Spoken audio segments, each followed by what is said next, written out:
Have you ever suffered painful things in your life? Have you ever doubted your life, your future, or even the existence of this world? As human beings, we seem to be designed to face pain. When we were young, we studied intensely to get a grade and get into college. When we grow up, we face the pressure of society, work, money, housing prices, unrequited love, and the pain of parting with our loved ones. All kinds of unpredictable disasters, illness, and fear of death that always followed us. In the face of these, have you ever thought for a moment, why am I living in this world? What's the point of living? Am I here to suffer? If you have ever thought about this, please be sure to read Dostoevsky. Dostoevsky is a representative of Russian literature of suffering. His novels are always filled with negative elements such as crime, murder, hatred, jealousy, etc., which leads many people to think that he is a writer with extreme gloomy thoughts and think that it is better not to read his novels. But in his last work before his death, which was also the most important work, The Brothers Karamazov, you will be surprised to find the fact it's just the opposite. I have never seen anyone in the world who is more positive, loves life and the world more than him. I love humanity more and believe in the future and ideas more. I hope that friends who clicked on this video can patiently watch to the end. Whether you agree with my point of view or not, I believe you will definitely gain something by this video. The story of the brothers Karamazov took place in a small Russian village in the mid to late 19th century. His ancestors was a horrific murder case. The person killed was Fyodor, a famous landowner in the town. Karamazov, his three sons and everyone around him were involved in this murder case, because the biggest suspect was none other than his eldest son, Mika Karamazov. The victim, old Karamazov, was a clown-like character. He had bad character and corrupt morals, but he was very good at making money. By the time he was old, he had accumulated a large fortune. He was married twice. He used despicable means to trick both of his wives into getting married. And he also made a fortune by misappropriating his wife's dowries. Seeing both wives could not stand his dissolute behavior after marriage, one ran away from home and died, and the other died at home after falling ill, leaving him with three sons. But he didn't care about his sons at all. Every day, he brought a large group of mistresses to his home and drink and have fun without restraint, leaving his sons to care of loyal old women. This is the title Karamazov. The three brothers referred to by brothers are the eldest brother, Dmitri, born by the first wife, the second brother, Ivan, and the third brother, Alexei, born by the second wife. Later, the kind relatives couldn't bear the children to grow up in such a family, so they took them away and raised them in other places. One year, the three grown-up brothers returned to the small city where their father was with different purposes. And the story unfolded from then on. The 28-year-old oldest brother, Dmitri, is a retired military officer. He has a generous personality and pure thoughts. He only follows his own desires. He loves drinking, indulging in sensational pleasures, and fighting with others after drinking. But he is also generous to others and spends money like water. He came back to find his father because of the property dispute between them. Because his cunning father took the inheritance that originally belonged to his son after his mother died. After a lot of entanglement, the son thought that his dad still had 3,000 rubles to give him, but his father refused to give it away, and the two were in a state of tension. The 24-year-old second brother, Ivan, was graduated from college. He is clear and rational. He has been good at thinking since he was a child, but he is also a relative tinker and rarely reveals to others that he is a mature, reliable, and graceful gentleman in the eyes of others. He returned to the small city at the request of his eldest brother and acted as a flirt between his eldest brother and his father. The 20-year-old third brother is Alexei. Is a kind and simple young man with a kind heart, but he is friendly and gentle, and everyone around him liked him. He stayed in a small city not for his father, but for his lifelong mentor. He has also decided to enter the local monastery and become a novice monk because he admired the elder. Before the murder, the main contradiction of the whole story was reflected in the relationship between Alex and the old Karamazov. Alexei had a beautiful and noble lady, his fiancée, Lisa. When he returned to his small town, he felt madly in love with another woman. Unfortunately, his luxurious father also fell in love with this woman like his son, and even prepared to give the 3,000 rubles that should have belonged to Mika as a gift to this woman. The old hatred made relationship between the two more tense. The Mika threatened to kill his father and take back his own property. 2 nights later, the body of Yukol Karamazov was found at home. The uncle who died of a serious head disease also robbed the family of 3,000 rubles. Mika appeared to go to his father's house that night and left countless evidence against him, which made him the biggest suspect and was prosecuted. Mika himself insisted during the interrogation that he did not kill anyone. The two brothers, Ivan and Alexei, then began to run around for their eldest brother, looking for a way to get rid of the crime on him.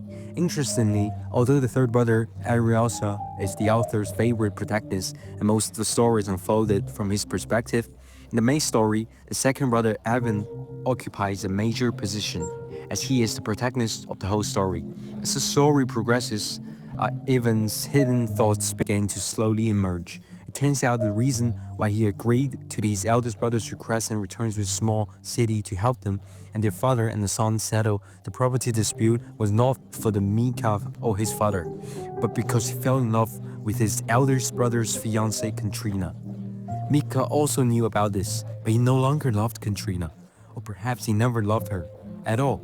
He even encouraged Ivan to be with Katrina, and Katrina knew about this, but he still didn't. He got enraged because Mika had done him a favor. Out of a kind gratitude mentality, perhaps there was also true love, which himself couldn't explain. After knowing that Mika fell in love with someone else, he unliterally announced that he forgave him indefinitely. But after Mika was arrested, he said that if he was sentenced to exile to Siberia, he would go with him. It's just that he may not love Mika in his heart, and his greatest love may be Ivan. But he himself does not admit this, nor does he accept the will. He insisted on his engagement with Mika, perhaps out of some kind of arrogant and paranoid aristocratic sentiment, or perhaps mixed with some kind of revenge on Mika. This is Tottenham's novel. The relationship between the characters is complicated and true, and it is difficult to tell what a person's heart is like.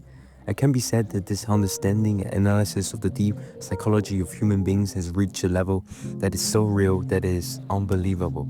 This is actually a real novel. Back to the story. Such a complex triangle relationship made Evan exhausted physically and mentally, and even wanted to go to another country and never come back. But after Mika was arrested, he began to plan a plan for Mika to escape from prison and run to the United States to start a new life after being sentenced. And he was even willing to pay a huge sum of 10,000 rubles for this. This is incredible. He and Mika. They are said to be brothers, but they have been separated since childhood, and they have actually known each other for less than a year. And unlike Aryosha, Ivan does not believe his eldest brother's words. His rational mind believes in all evidence he has seen, and he firmly believes that your family is the murderer of his father. He actually does not like his father, nor does he like his eldest brother. He thinks that both of them are shameless bastards. Before the murder, he even said to Aryosha that one poisonous snake bit another poisonous snake to death. In this case, why would one party go such an extent to help your family? This is because one party seems to be vaguely aware in his survival consciousness that he also bears an unshrinkable responsibility for his father's death. The reason lies in the other suspect in this case, Smerdyakov of the old Karamazov. Smerdyakov is the fourth Karamazov brother thought of in the story. The plot implies that he may be the illegitimate son of old Karamazov. He is an illegitimate son, so he has no identity and rights to inherit the property, and is also treated as a cook to do bad things everywhere. He has develop a depressed and mean character after suffering humiliation since childhood. But in this case, apart from Mika, the most likely suspect was that he had epilepsy since childhood. On the night of the incident, it was informed that he had an epileptic seizure and was lying in bed unable to move. Therefore, he was quickly ruled out as a suspect. But Smagulov went to talk to Ivan the day before the incident. He took the initiative to tell Ivan that I would have an epileptic seizure tomorrow. He said that Mika would come to kill his father tomorrow and advised Ivan to leave the house temporarily. Ivan didn't want to listen to his nonsense at all, thinking that he was just talking nonsense, because the honest of epilepsy was unpredictable, and he couldn't predict that Mika would come tomorrow. Smetrogalov smiled mysteriously at Ivan, without explaining why, but just advised him to leave again. Ivan seemed to understand something at this time, and followed his advice like a ghost, left home, and went out of town. After the incident, he was surprised to find that everything happened just as Smetrogalov had said before. He immediately confronted Smetrogalov and asked him if he was the real murderer, but Smetrogalov denied that he was the murderer. He mocked him and said, "Why are you still pretending to love your elder brother in front of me now? I have already hinted you that such a thing would happen. I said you were talking nonsense at that time. How could I believe you unfolded the claim? What about the lies?" Smetrogalov asked back. "If you really didn't believe me at the time, then why did you listen to me? What about the other place? You clearly hope that your elder brother will kill your father. You know that your elder brother is afraid of you. He dare not come when you are at home, but as long as you go to other places, your eldest brother will break in and kill your father unscrupulously. In this way, both bastards will die. Not only can you get more inheritance, but you can also occupy your eldest brother's fiancée. That's why you listen to me and go to other places to acquaintance the murder of your father. Isn't it?" Ivan was furious when he heard this. What he said was all nonsense, but there was a voice in his heart that told him, yes, he was right. You did hope so in your subconscious mind at the time. So he felt that he was actually sorry for his eldest brother. He felt that he was also an accomplice, even more hateful than a real murderer. At the time, he still firmly believed that his eldest brother was the murderer, because all the evidence pointed to him, and he did not believe that this cowardly servant had the courage to kill, but the protagonist, Ariosa, did not think so. With his innate kindness and insight into human nature, he always firmly believed that although his eldest brother Mika behaved distortedly, he was not the kind of person who could kill. Under his constant persuasion, gradually realized that Mika might not be the murderer, and Smetrogalov was very suspicious. So the day before Mika's court trial, Ivan went to find Smetrogalov again. This time, Smetrogalov readily admitted that he was the murderer. Ivan showed a 3,000 ruble bill from Karamazov. He said that he deliberately pretended to have an epileptic seizure and put the blame for the murder on Mika. Ivan was shocked and trembling asked him why did he kill his father. Smetrogalov said, "Wasn't it all directed by you? It was you who told me before that if there was no God, human beings can do whatever they want, include killing. It was you who told the initiative to leave the town. Doesn't this imply that I can kill the old bastard? If you don't leave that day, I would have never done it. So you are the mastermind, and I am just a servant." This involves the rationalism and nihilism that Ivan believes in. I'll talk about it in detail later, so I'll leave it aside for now. At this time, Ivan couldn't say anything, because he realized what Smetrogalov said was right in a sense, and he was the mastermind in thought that night. After Ivan returned home, he experienced a fierce ideological struggle. He was distraught about whether to expose Smetrogalov in court tomorrow in order to save his eldest brother. If Smetrogalov was exposed, then he would definitely make it public. His reputation in society will be broken. This made him very painful, as if he had an illness, and even imagined a devil talking to him. Just when he defeated his own demons and made up his mind to sacrifice himself to save his elder brother, the bad news came. Smetrogalov committed suicide. Now there was no evidence. Even he was willing to reveal the truth in court, no one would believe what he said. In the court scene at the end of the story, even who attended as a witness still painfully told the truth and surrendered himself deeply confessing that he was the real mastermind of the murder. But as expected, nobody believed him, but just regarded him as a fantasy of eagerness to save the murderer, which is his brother. In the end, the case of killing his father and robbing his wealth ended with real murderer committing suicide. Mika was convinced to court by who did not know the truth and was exiled to Siberia for hard labor. I believe that after listening to my story, everyone will definitely have a lot of questions. What kind of story is this? What is the meaning? Why did this magic elf kill people? Why did he commit suicide in the end? What is Ivan's thoughts? Why is he the mastermind of his father's murder? I will explain them one by one in the next video. First of all, you may have noticed that I have been emphasizing the main story when I was telling the plot.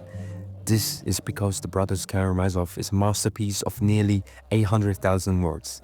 Densely arranged dialogues and large number of side stories outside the main story may not even take up half of even the main story. This is also the characteristics of Dostoevsky's novels. The content is so complicated that the main story itself is not the most important content. What is really wonderful is deep thoughts of the characters with different personalities and different outlooks in the novel as the story develops and fierce dialogues and debates collide. Among them, the thoughts of the second brother Ivan are undoubtedly ones that have the greatest impact on the plot and leave the deepest impression on readers.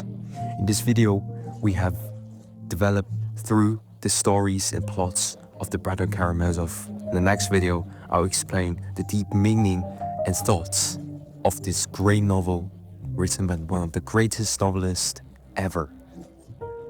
Thank you for watching and see you next time.